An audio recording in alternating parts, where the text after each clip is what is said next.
조선과의 전쟁이 아직 한창이던 1598년 도요토미 히데요시는 죽기 전에 마지막으로 오대로라고 불리우는 당시 가장 유력했었던 다이묘 5명을 부릅니다. 그들은 도쿠가와 이에야스, 마에다 토시이에, 모리 데루모토, 우키다 히데이에, 그리고 우에스기 카케카츠였습니다. 이 당시 도쿠가와 이에야스는 도요토미 히데요시의 지시로 자신의 본거지인 미카와국을 떠나서 원래 호조 가문이 다스리고 있었던 간토 지역을 다스리고 있었습니다. 하지만 임진왜란을 참전하는 걸 피할 수 있었기 때문에 지역 개발과 자신의 세력을 확장하는 데 힘을 집중시킬 수 있었고요. 다이묘들 중에서 가장 많은 256만 석의 영지를 다스리고 있었습니다. 마에다 토시에는 원래 오다 노부나가의 가신이었었던 인물이었습니다. 그 당시 일본에서는 엄청난 거구인 180cm의 키를 갖고 있었고요. 성격도 호쾌했었다고 알려지고 있습니다. 그런데 20대 초반에 오다 노부나가 앞에서 자신의 물건을 훔친 동료를 칼로 베어 죽이게 됩니다. 노부나가는 화를 내면서 마에다 토시에를 해고했었다고 합니다. 이후에 몇 년 동안 다른 군주를 섬기지도 않고 노부나가만 따라다니면서 용서를 구했다고 하는데 이때 생활이 궁핍해져서 인색한 성격이 되었다고 알려지고 있습니다. 몇 년을 고생한 후에 결국 노부나가도 마에다 토시에를 용서하게 됩니다.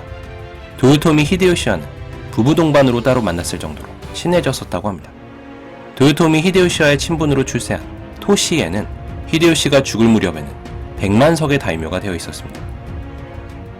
모리 데루모토는 한때 오다 노부나가 세력과 호각을 이룰 정도로 막강했었던 모리 가문의 수장이었습니다. 도요토미 히데요시에게 투항해서 시코쿠 정벌과 규슈 정벌에서 무공을 세웠고요. 임진왜란에도 군을 이끌고 출전했다고 합니다. 이런 공을 인정받아서 오대로 중에 한 명이 되었고요. 당시 120만 석의 영지를 다스리고 있었습니다. 우키다 히데이에는 앞에서도 말씀드렸듯이 도요토미 히데요시의 양자였었고요. 임진왜란 때 일본군 총사령관을 맡았던 인물입니다.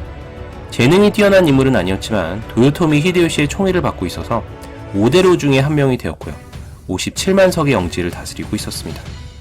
오대로 중의 마지막 인물은 그 유명한 우에스기 켄신의 양아들 우에스기 카케카츠였습니다.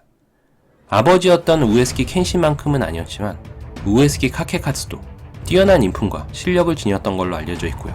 항상 무표정이었다고 합니다. 이 당시 우에스기 카케카츠는 120만 석의 다이묘였습니다. 도요토미 히데요시는 오대로를 자신의 본거지 후시미성으로 불러서 자신의 아들 도요토미 히데요리에게 충성을 맹세하게 만듭니다. 원래 도요토미 히데요시는 아들이 없어서 히데츠구라는 양자를 후계자로 두고 있었습니다. 하지만 히데요리가 태어나자마자 히데츠구는 바로 버림을 받는데요.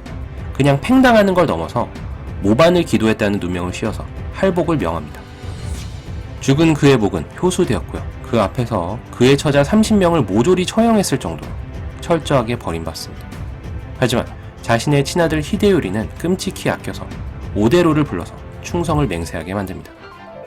그리고 1598년 9월 18일 일본을 통일하고 임진왜란을 일으켰던 도요토미 히데요시가 죽게 됩니다.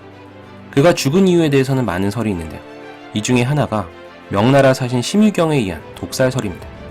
심유경이 히데요시와 대면할 때 자꾸 어떤 알약을 먹는 걸 이상하게 여긴 히데요시가 어떤 약인지 묻자 허약한 체질을 바꿔주는 강장제라고 소개하면서 히데요시에게도 한번 먹어보라고 권합니다. 히데요시는 궁금증을 참지 못하고 그 약을 복용하게 되는데 사실 사람을 천천히 죽게 만드는 독약이었었다고 합니다. 심유경은 성을 빠져나오자마자 해독약을 먹어서 살 수 있었다고 합니다.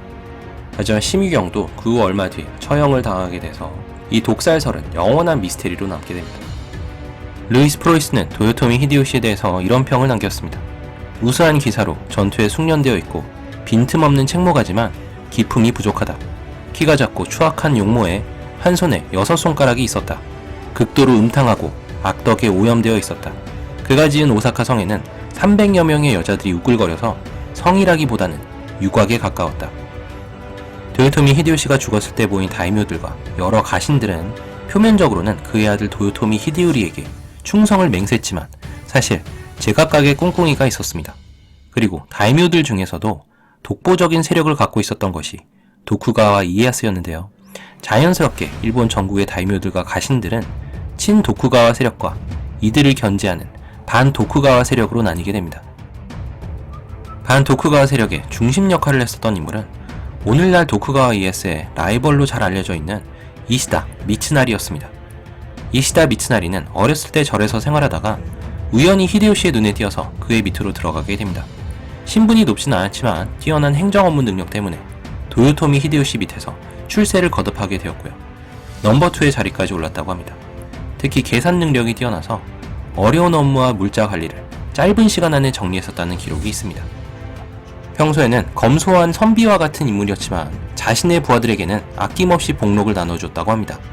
특히 당대 최고의 무사 중 한 명이었던 시마 사콘을 영입하기 위해서 자신의 복록의 절반인 2만석을 줬던 유명한 이야기가 있습니다. 임진왜란 때는 평양성에서 행정 업무를 맡았었고요. 행주산성 전투에도 참여했었다고 합니다. 하지만 군대 통솔력이 형편없어서 여러 번 실수를 저질렀었고요. 친화력과 융통성이 부족해서 적을 많이 만들었다는 말이 있습니다. 도쿠가와 이에스는 도요토미 히데요시가 죽은 후에 적극적으로 전국의 다이묘들과 혼인관계를 맺어서 자신의 지지 세력을 넓혀갑니다. 다이묘들끼리 혼인관계를 맺는 건 히데요시가 생전에 금지했었던 것이었는데 이에스는 그냥 무시합니다. 이시다 미츠나리는 이런 도쿠가와 이에스를 비난했고요. 5대로 중에 한 명이자 도요토미 히데요시의 오랜 친구였었던 마에다 토시에 또한 미츠나리와 함께 이에스를 비난하게 됩니다. 이 사건을 계기로 일본의 다이묘들은 본격적으로 양분되기 시작합니다. 그런데 이시다 미츠나리를 보호하고 있었던 마에다 토시에가 갑작스럽게 병으로 죽게 됩니다. 마에다 토시에는 다이묘들 사이에서 인기가 좋았었고요. 이에스와도 사이가 나쁘지 않아서 미츠나리와 이에스 사이에서 중재자 역할까지 맡았다고 합니다. 하지만 이런 마에다 토시에가 죽게 되자 평소 미츠나리를 죽도록 미워했었던 가토 기요마사를 비롯한 여러 장수들이 미츠나리를 죽이려고 쳐들어옵니다. 미츠나리는 여장을 해서 가까스로 탈출했었다고 합니다. 미츠나리가 먼저 이에스를 암살하려고 했다가 역으로 공격을 당한 거라는 이야기도 있습니다. 이시다 미츠나리는 탈출 후 즉시 도쿠가와 이에스에게 찾아가서 자신을 보호해줄 것을 요청합니다.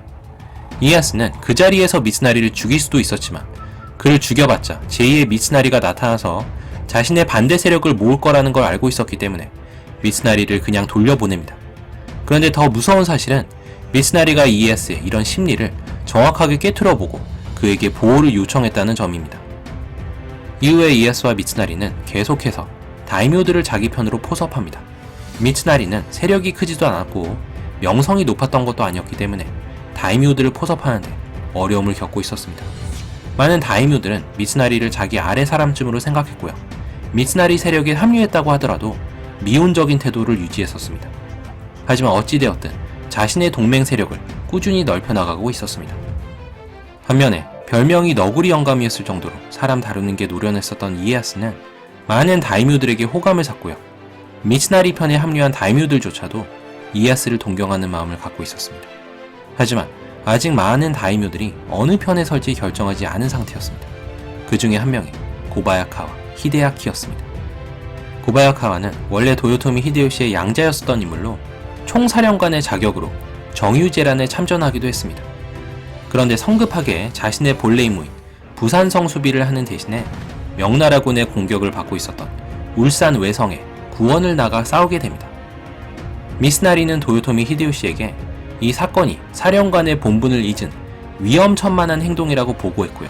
히데요시도 크게 화를 내면서 고바야카와 히데야키를 파직합니다. 그뿐만이 아니라 고바야카와의 영지까지도 몰수되었다고 합니다. 하지만 그때 도쿠가와 이에야스만은 고바야카와 히데야키가 오히려 용감하게 행동했던 거라면서 히데야키를 두둔하게 되었고요. 히데야키는 몰수되었던 영지를 돌려받게 됩니다. 이 때문에 고바야카와 히데야키는 이에야스에게 큰 빚을 지게 되었고요. 미츠나리에게는 원한을 품게 되었습니다.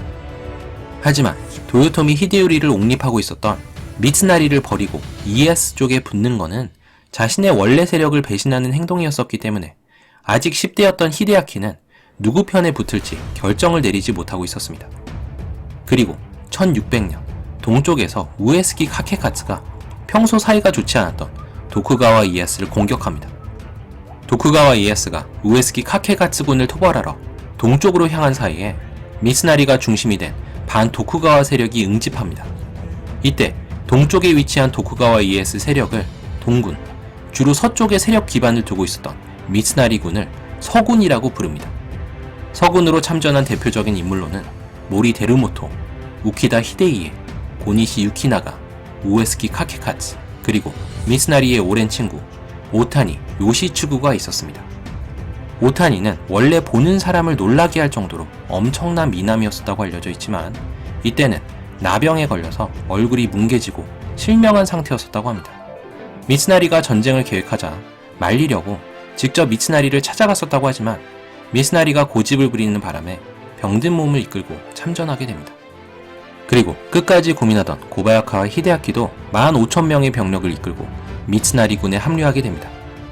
군사적 재능이 별로 없었던 미츠나리는 5대로 중 한 명이었던 모리 데루모토에게 총사령관직을 맡기게 되었고요. 그를 중심으로 세력을 모으기 시작합니다. 하지만 정작 모리 데루모토 자신은 참전하지 않았고요. 대신 삼촌 모리 히데모토만 보내게 됩니다. 도쿠가와 이에야스와 함께 동군으로 참전한 대표적인 인물로는 다테 마사무네, 가토 기요마사, 그리고 이에야스의 아들 도쿠가와 히데타다가 있었습니다. 도쿠가와 히데타다는 이에야스의 장남 노부야스가 할복으로 죽은 해에 태어난 아들이었습니다. 그렇기 때문에 이에야스는 히데타다를 끔찍히 아꼈었다고 합니다. 미스나리의 서군은 먼저 이에야스가 자리를 비운 후시미 성을 공격하게 됩니다. 후시미 성을 수비하고 있었던 토리 모토타다와 2,000명의 병사들은 4만 명을 상대로 10일 동안 용감히 맞섰지만 후시미 성은 결국 함락되게 되고요. 토리 모토타다도 전사하게 됩니다. 하지만 후시미 성에서 모토타다가 버텨준 덕에 이에야스는 자신의 병력을 모을 시간을 벌 수 있었습니다. 후시미 성이 공격당했다는 소식을 듣게 된 이에야스는 즉시 군대를 돌려서 미츠나리를 상대하러 갑니다. 이때 이에야스는 다테 마사무네에게 우에스키 카케카츠를 공격하게 해서 후방을 맡기고 아들 히데타다에게는 35,000의 군사를 줘서 길목에 있는 우에다 성의 공격을 맡기게 됩니다. 히데타다가 지휘하는 35,000의 병사들은 우에다 성을 함락한 후에 이에야스 군과 합류할 예정이었습니다. 그리고 1600년 10월 21일 미츠나리가 지휘하는 서군과 이에야스를 따르는 동군은 세키가하라라는 곳에서 마지막 결전을 치르게 됩니다.